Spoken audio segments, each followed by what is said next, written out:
కన్యాశ్రవణ సంజాతం శేషాచల నివాసినం సర్వేషాం ప్రథమాచార్యం శ్రీనివాసమహం భజే. అనంతం భక్తి మార్గం ఛానల్ ప్రేక్షకులందరికీ స్వాగతం. ముందుగా శరన్నవరాత్రి శుభాకాంక్షలు. అయితే నవరాత్రి సందర్భంలో ప్రత్యేకంగా దేవీ ఆలయాల్లో ప్రతిరోజు విశేషమైనటువంటి ఆరాధనలు, అర్చనలు, పూజలు, హోమాలు ఇవన్నీ ప్రత్యేకంగా జరుగుతూ ఉంటాయి.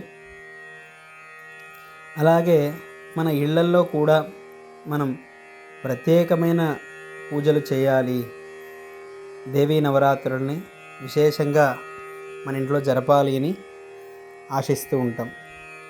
అయితే ఈ మధ్య కాలంలో అందరికీ కనిపించేటువంటిది ఏంటంటే ప్రతిరోజు అమ్మవారికి విశేషమైన అలంకారం ఉండాలి. అయితే 9 రోజులకి 9 రంగుల చీరలు, 9 రకాల ప్రసాదాలు, ఇలాగా రకరకాల భావనలతో కొత్త కొత్త విధానాలతో ఒక్కొక్క చోట ఒక్కొక్క విధానాన్ని చూపిస్తూ మన మనసుకి ఏది సరి అయినది అని తోచని సందర్భంలో మనం ఏం చేయాలి అనంటే, మనం ముందు నుంచి పెద్దలు ఏదైతే ఆచరిస్తూ వచ్చారో వారు గనక ఉన్నట్లయితే వారి యొక్క మార్గాన్ని మనం అనుసరించాలి. అలా తెలియనప్పుడు మన ఇంటి పురోహితులు మన యొక్క క్షేమాన్ని కోరుతూ ఎల్లప్పుడూ మనకి పూజలు చేస్తూ మన కోసం భగవంతుడిని ప్రార్థిస్తూ మంచి మార్గంలో మనల్ని నడిపించేటువంటి పురోహితుల ద్వారా మనం ఈ వ్రతాన్ని ఆచరించాలి. ఇది కూడా మనకి అవకాశం లేదు అన్నప్పుడు ప్రత్యేకమైనటువంటి ఆలయాల్లో ఏవైతే పూజలు అవి చేస్తున్నారో అక్కడ వెళ్ళి మనం పాల్గొని యథాశక్తిగా ఏమైతే చేయగలుగుతామో వాటన్నిటినీ కూడా అక్కడ చేయాలి. అయితే ఈ అవకాశం లేనటువంటి వారు, కొంతమందికి 9 రోజులకు గాను 9 చీరలు కొనే శక్తి ఉండొచ్చు, లేనటువంటి వారు కూడా ఉండొచ్చు. అయితే భక్తికి ఇవన్నీ సాధనాలు కాదు కదా. అందుకోసమని సులభంగా ఏ విధంగా మనం అమ్మవారిని ధ్యానించాలి, ఈరోజే ఈ అమ్మవారిని ఎందుకు ధ్యానించాలి అని ఈ 9 రోజుల పాటు 9 చరిత్రలని చిన్న లఘువుగా తెలుసుకునే ప్రయత్నం చేద్దాం. ఇందులో మొట్టమొదటిగా అంటే పాడ్యమి రోజున, నవరాత్రి ఆరంభం మొదటి రోజున అమ్మవారిని యోగ నిద్రా స్వరూపంతో ఆరాధిస్తారు. అయితే అమ్మవారికి యోగ నిద్రా స్వరూపం ఒకటి ఉందా, ఇలా మనం ఆరాధించవచ్చునా అనే ప్రశ్న కలిగినప్పుడు, యాదేవి సర్వభూతేషు నిద్రారూపేణ సంస్థిత నమస్తస్యై నమస్తస్యై నమస్తస్యై నమో నమః. చండీ సప్తశతిలో ఈ శ్లోకాన్ని మనం గమనించవచ్చు. అయితే అందరూ కూడా చండీ పారాయణాన్ని చేయలేం.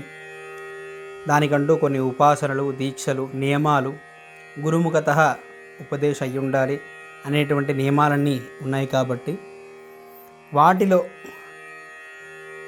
సులభంగా ఉన్నటువంటి స్తోత్రాలని, అమ్మవారి యొక్క ధ్యాన శ్లోకాలని పురాణాల్లో అనేకమైన చోట్ల అమ్మవారి యొక్క వైభవాన్ని చెప్పబడింది. వాటిని మనం తీసుకొని యథాశక్తిగా పూజలు చేయొచ్చు. అందులో మొదటిగా యోగ నిద్రా స్వరూప ఆరాధన. ఒకప్పుడు సృష్టి జరిగిన తరువాత మహావిష్ణువు యొక్క చెవిలో ఉన్నటువంటి మరణం ద్వారా ఉద్భవించినటువంటి మధుకైటవులు అనేటువంటి రాక్షసుల ద్వారా దేవతలకు, అలాగే మునులకు, సత్కర్మలు ఆచరించే అందరికీ బాధలు ఏర్పడినప్పుడు వారి యొక్క బాధలు తొలగాలని దేవతలందరి ప్రార్థన చేత శ్రీమన్నారాయణుడు ఈ మధుకైటబులతో యుద్ధం చేసే సమయంలో అలసిపోయి విశ్రాంతి విశ్రాంతిలో ఉన్నటువంటి సందర్భంలో యోగ నిద్రలోకి జారుకోవడం. అయితే బ్రహ్మాది దేవతలందరూ ఎంత ప్రయత్నించినప్పటికీ స్వామి యోగ నిద్ర నుండి బయటికి రాకపోయేసరికి అక్కడ ఉన్నటువంటి దేవతలు, బ్రహ్మ మొదలగు దేవతలంతా ఈ విధంగా యోగమాయని ప్రార్థిస్తారు.